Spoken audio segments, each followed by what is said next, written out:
Assalamualaikum warahmatullahi wabarakatuh. Sampurasun. Wilujeng enjing, wilujeng tepang deui murid-murid ibu sadayana di kelas 4. Kumaha damang?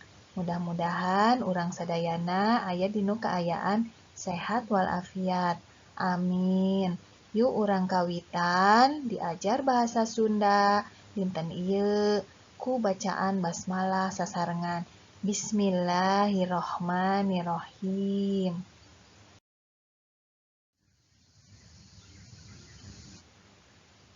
Murid-murid sadayana masih dinu pangajaran 5, nyaeta dinu materi nuliskeun kalimah pananya. Nuliskeun kalimah pananya dumasar kanu hiji kalimah. Jadi kita masih di pengajaran 5 hari ini.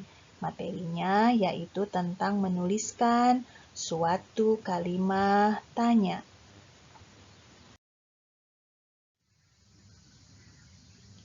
Anu dimaksud ku kalimah pananya nyaeta kalimah anu mibanda fungsi pikeun nanyakeun hiji hal, bisa mangrupa jalma, kajadian, kalakuan, sabab, jeung sajabana.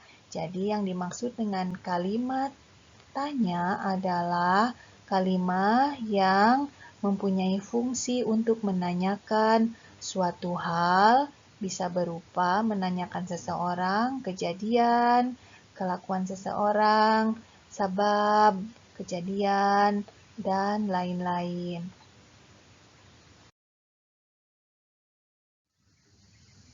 Nah, sekarang kita akan mencoba membuat atau menuliskan suatu kalimat tanya berdasarkan kepada kata atau kalimat. Yang pertama ada suatu kalimat bibi bade ka pasar.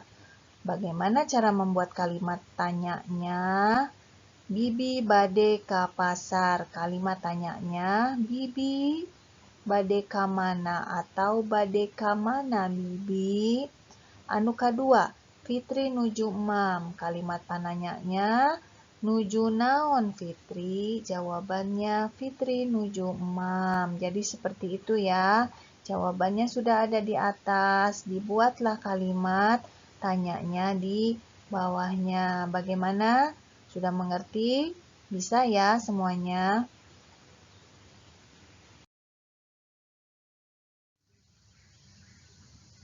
Murid-murid ibu sadayana upami atos ngartos mangga ku hidep diseratkeun pancen di kaca 53 bagian C. Kalau sudah mengerti semuanya, silakan dikerjakan tugas yang ada di halaman 53 bagian C ya.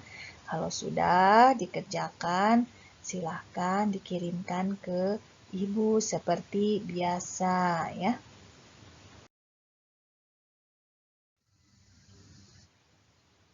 Anak-anakku semuanya, bagaimana mudah bukan membuat kalimat tanya dalam bahasa Sunda? Kalian pasti bisa. Baiklah, sampai di sini dulu perjumpaan kita hari ini. Wassalamualaikum warahmatullahi wabarakatuh. Hatur nuhun.